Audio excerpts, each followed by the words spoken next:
சென்னை அரங்கநாதன் அவர்களே, தங்கள் கட்சியை காப்பாற்ற வேண்டும் என்ற சூழலில் வாரிசு அரசியல் என்ற முறையில் வருவார்கள். ஒரு சில தலைவர்கள் தங்கள் கட்சியினுள் சொத்துக்கள் எல்லாம் பாதுகாக்க வேண்டும், தன்னுடைய ஜாதி வாக்குகள் எல்லாம் பாதுகாக்க வேண்டும் என்று வருவார்கள். ஆனால் இன்று பிறந்தநாள் விழா எடுத்துக் கொண்டிருக்கிற தலைவர் இந்த இயக்கத்திற்கு எப்படி முதல் கட்டமாக வருகிறார் என்று எண்ணி பார்க்க வேண்டும். ஆளுகின்ற ஒன்றிய அரசு சிறுபான்மைகளை நசுக்க வேண்டும் என்ற ஒரு சட்டத்தை போட்டது, CAA NRC என்ற சட்டம். நம் இளம் தலைவர் அவர்கள் அன்னைக்கு எந்த ஒரு பொறுப்பும் கிடையாது, களத்திற்கு போராட்டத்துக்கு வருகிறார். இந்தியாவில் யாருக்கும் அந்த துணிச்சல் இல்லை. நீங்கள் போட்ட சட்டத்தை கிழித்து எரிக்கக்கூடிய போராட்டத்தை எதிர்த்து கொண்ட ஒரு தலைவன் இந்த பிறந்தநாள் நாயகன் அண்ணன் உதயநிதி ஸ்டாலின் என்ற பெருமையோடு இந்த மேடையில் இருக்கிறோம். நீட் என்ற தேர்வு, அந்த தேர்வு வேண்டாம் என்று முதலில் சொன்னது நம்ம தமிழ்நாடு. இன்னைக்கு எல்லா மாநிலமும் சொல்லிட்டு இருக்கிறாங்க. அந்த நீட் தேர்வுக்கும் முதலில் குரல் கொடுத்த ஒரு தலைவர் தான் இந்த பிறந்தநாள் நாயகர் அண்ணன் உதயநிதி ஸ்டாலின். ஆக அவர் வாரிசு அரசியல் அடிப்படையில் வரவில்லை, கட்சியை காப்பாற்ற வேண்டும் என்று வரவில்லை, மக்களின் உரிமையை காப்பாற்ற வந்த தலைவனுக்கு இந்த பிறந்தநாள் விழா எடுத்துக் கொண்டிருக்கிறோம். அந்த பெருமையோடு ஒவ்வொரு திமுக தொண்டனும் இருந்து கொண்டிருக்கிறோம். இன்னைக்கு நம்மளுடைய இளம் தலைவர் நேற்று பிறந்த நாள். நேற்று லட்சக்கணக்கான தொண்டர்களை பார்த்துட்டு டயர்டா இருப்பாரு, வீட்டில் இருப்பார் நினைச்சிருக்க கிடையாது.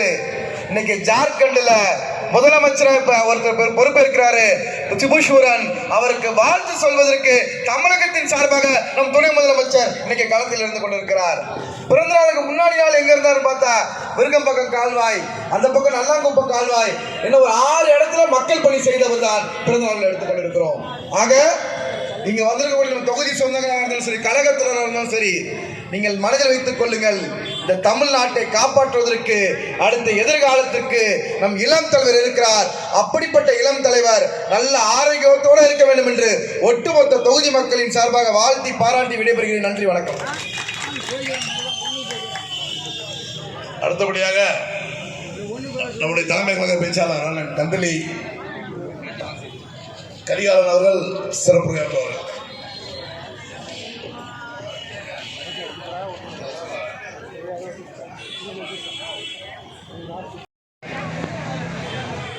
தொடர்ந்து இந்த நிகழ்ச்சிகளை பங்கெடுத்து இந்த நிகழ்ச்சிக்கு பெருமை சேர்த்திருக்கிற இந்த துண்டு அறிக்கைகளை இடம்பெற்றிருக்கிற கழகத்தின் விலை மதிக்க முடியாத நிர்வாகிகளே, நிறைவாக நன்றி உரையாற்ற இருக்கிற சக்கரவர்த்தி அவர்களே, எனக்கு முன்னால் மிக அற்புதமாக உரையாற்றி சென்னை, அதுவும் சொல்ல போனால் காவிய தலைவர் கலைஞரின் பெயர் கொண்டிருக்கிற இந்த பகுதியில் புதுக்கோட்டையிலே இருந்து வந்து முதல் முயற்சியிலேயே முத்திரை பதித்திருக்கிற நார்வீர் தம்பி, இந்த கழகத்திற்கு கிடைத்துவிட்ட சொற்போர் சீதனம் என் இனிய தம்பி தமிழ் இனியன் அவர்களே, வருகை தந்திருக்கிற பெரியோர்களே, வணக்கத்திற்குரிய தாய்மார்களே, கற்றறிந்த சான்றோர்களே, கல்லூரியிலே படிக்கிற மாணவர்களே, உங்கள் அனைவருக்கும் வணக்கம். தமிழில் வணக்கம். நான் அதிக நேரம் பேசப்போவதில்லை. காரணம், நம்முடைய மாவட்ட திராவிட முன்னேற்ற கழகத்தின் செயலாளர் தமிழ்நாட்டிற்கு கிடைத்திருக்கிற செல்வ சீதனம் மாண்புமிகு அமைச்சர் நம் உள்ளத்திலே கல்வெட்டாய் பதிந்திருக்கிற நான் மாசு அவர்கள், நான் குறைந்த நேரமே பேசுகிறேன் என்று சொல்லி தலைப்பு செய்தியாகவே கழகத்தின் சாதனைகளை உங்களுக்கு பந்தி வைத்து விடைபெற்றிருக்கிறார்.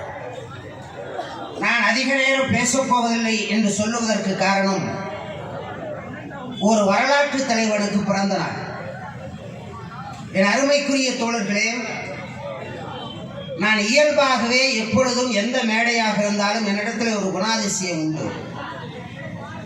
நான் இந்தியாவினுடைய தலைமை அமைச்சராக இருக்கிற மோடியை, தமிழ்நாட்டினுடைய எதிர்க்கட்சி தலைவராக இருக்கிற எடப்பாடியை, இங்கே கூட நம்முடைய வட்டக்கழகத்தின் செயலாளர் ஆரம்பத்தில் பேசுகிற போது சொன்னாரே, அத்தனை தலைவர்களையும் நான் எந்த மேடையாக இருந்தாலும், எந்த நேரமாக இருந்தாலும், எந்த சூழ்நிலையாக இருந்தாலும் நான் யாரையும் கேவலப்படுத்துவதில்லை.